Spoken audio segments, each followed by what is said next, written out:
नमस्कार दोस्तों, मैं दीपचंद सुना रहा हूँ आपको कहानी आला और उदल की।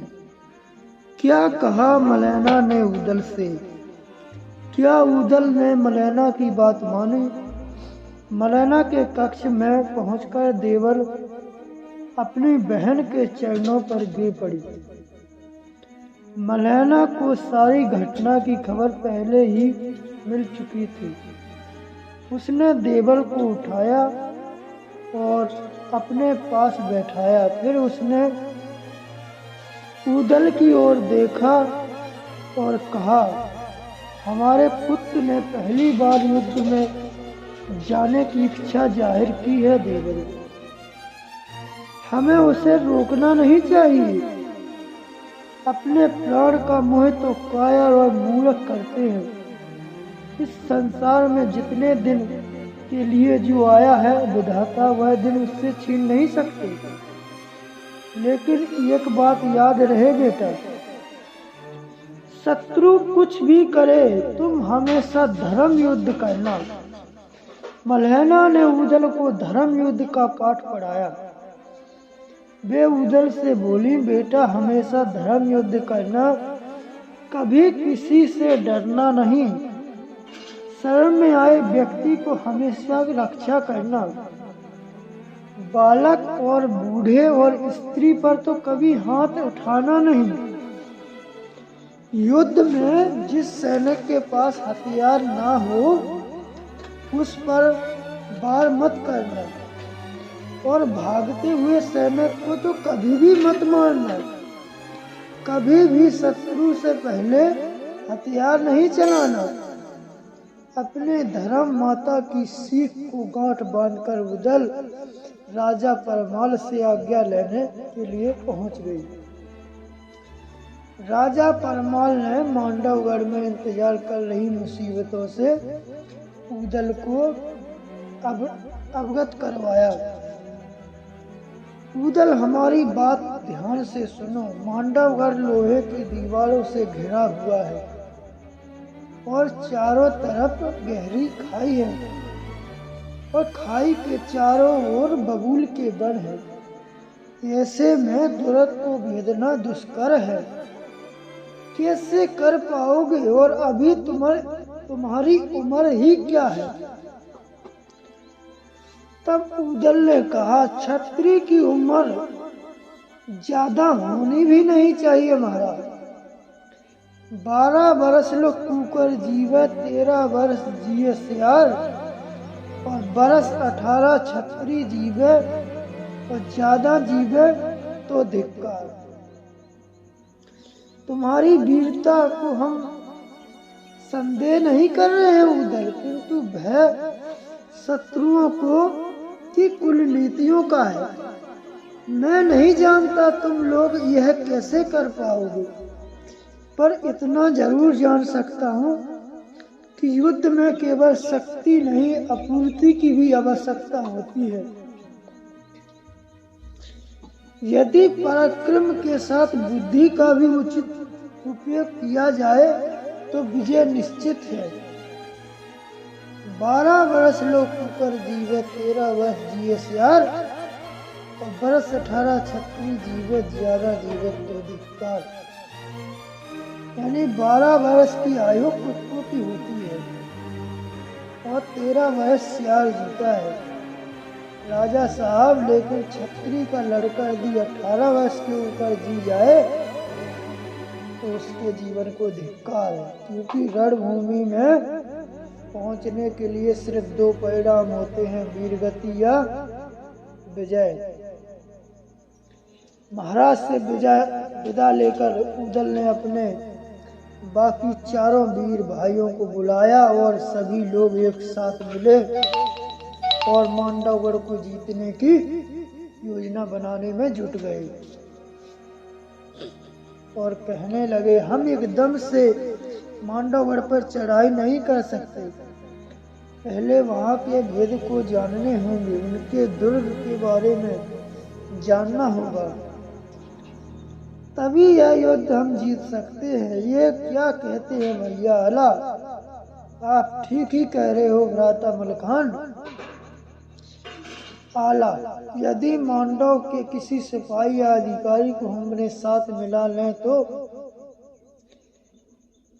नहीं भ्राता ब्रह्मा भैया, आपका सुझाव ठीक है, किंतु शत्रु राज्य की किसी सिपाही को साथ में मिलाना यह जोखिम भरा है। यदि हम उसने हमारे साथ ही विश्वासघात कर लिया तो। ठीक कहते हो देवा भैया, शत्रु के किसी भी व्यक्ति पर हमें यूं ही विश्वास नहीं कर सकते। वैसे मेरे पास एक योजना है देवा की। बात सुनकर योगी का वेश धारण किया और अपनी अपनी माताओं के पास पहुंच गई, किंतु माताएं उन्हें पहचान न पाई। माताओं ने उन्हें योगी ही समझ लिया।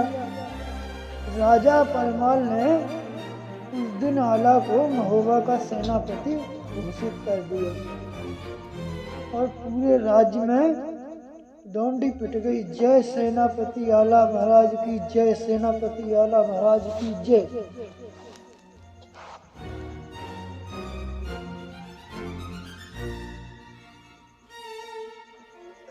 राजा परमाल ने उसे आला को कपिलिया नामक घोड़ा दिया और ब्रह्मा को हर नागर नाम का घोड़ा दिया। मनोरथ नाम का घोड़ा ढेवा को मिला। बूला नामक घोड़ा उदल को और मलखान को कबूती नाम की घोड़ी दी गई। महोबा की सेना तैयार थी और मांडवगढ़ की ओर कूच कर गई।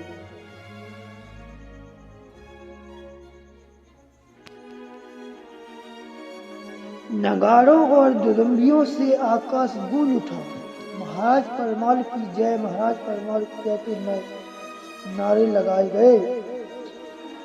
किंतु क्या युद्ध इतना आसान था? क्या 5 नवयुवक की दम पर एक महायुद्ध को जीता जा सकता था? मांडवगढ़ की ओर कुछ करने की कई दिन बाद महोबा की सेना ने मांडवगढ़ राज्य की सीमा के पास ही बाबरी वन यानी बबूल के जंगल में पड़ाव डाल दिया। सेना की बागडोर राजा ब्रह्मा के हाथों में सौंपी गई। आला, उदल, मलखान और ढेवा योगी का वेश में मांडव राज्य की सीमा में दाखिल हो गई और योगी होने के नाते उन्हें किसी ने रोका भी नहीं।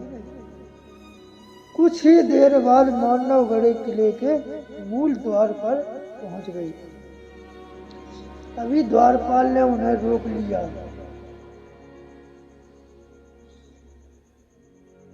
और आला और उदल जोगी के वेश में अलक निरंजन कहने लगे, कहो बच्च, क्या समस्या है?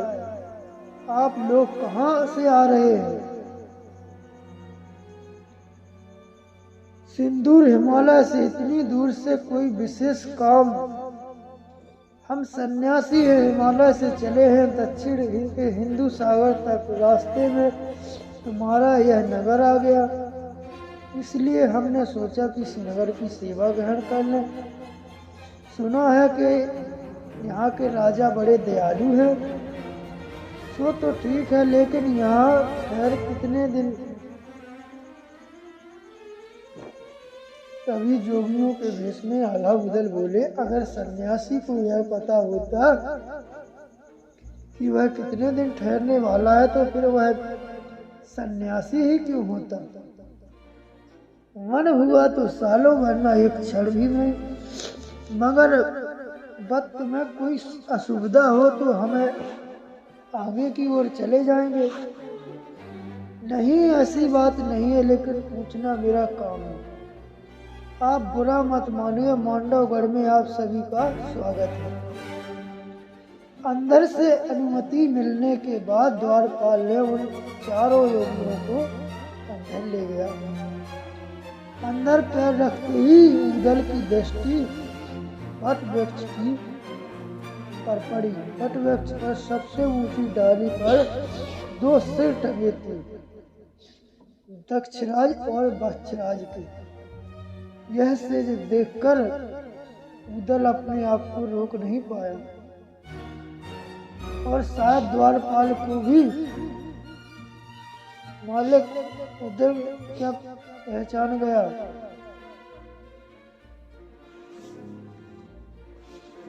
और शायद द्वारपाल उनके उदल के मानसिक उद्योग को पहचान गया।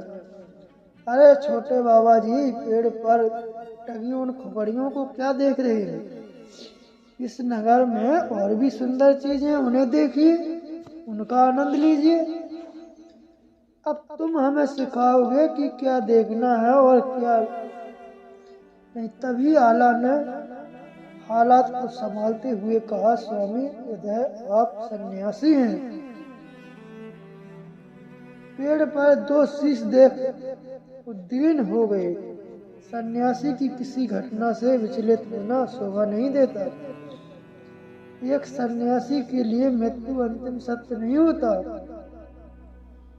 तभी उधर बोले, क्षमा करें गुरुदेव, भावना को ज्वार को रोक नहीं पाया, किंतु इतना विकृत कौन कर सकता है? अरे स्वामी जी, हमें इन सब से क्या लेना, आप पधारे हमारी नगरी में। मैं योगी आगे बढ़ गए। जब सारे योगी रणवास में रानी कुशला के पास पहुंचे तो उनका बहुत आदर सम्मान किया गया। फिर रानी ने उनसे भजन गाने का आग्रह किया। आला ने अपनी ढपली निकाली, मलखान ने अपनी मृदंग और ढेबा ने अपनी बांसुरी और उदल अपने मीठे सुर में गाने लगे और उन्होंने वहां पर समा बांध दिया।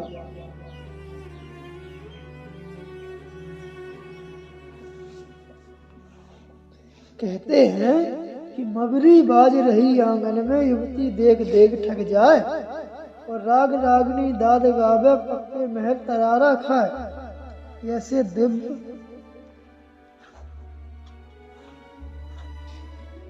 ऐसे दिव्य संगीत को सुनकर रानी मुग्ध हो गई और उन्होंने मोतियों से भरी थाली योगियों को भेंट कर दी।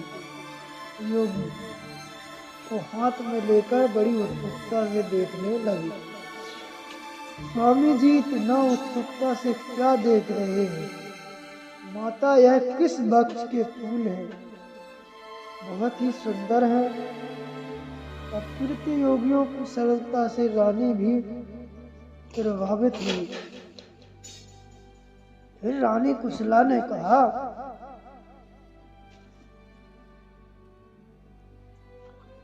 रानी कुशला से आला ने कहा, महाराज यह मोती।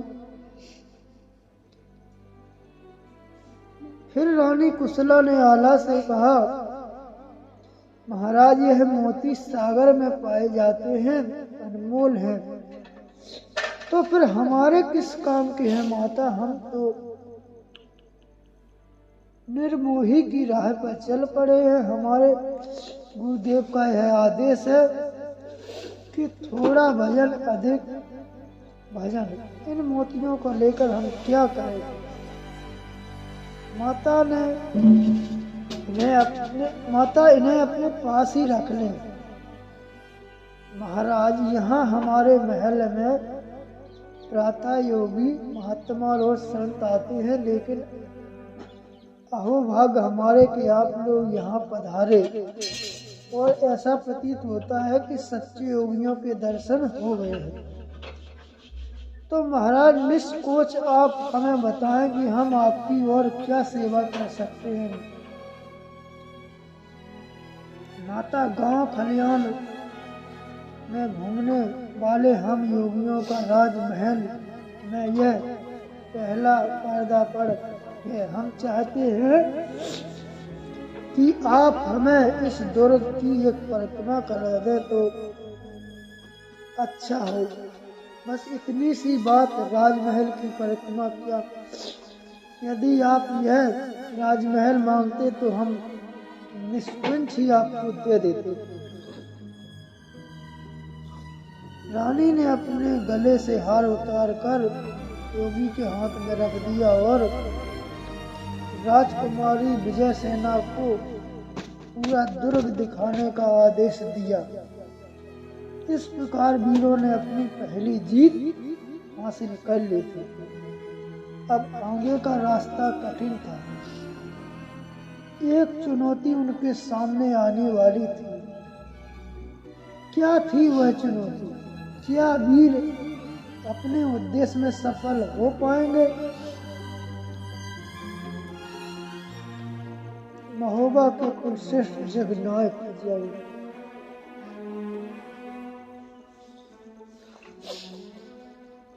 आगे बताएंगे आपको नेक्स्ट वीडियो में। तब तक के लिए धन्यवाद।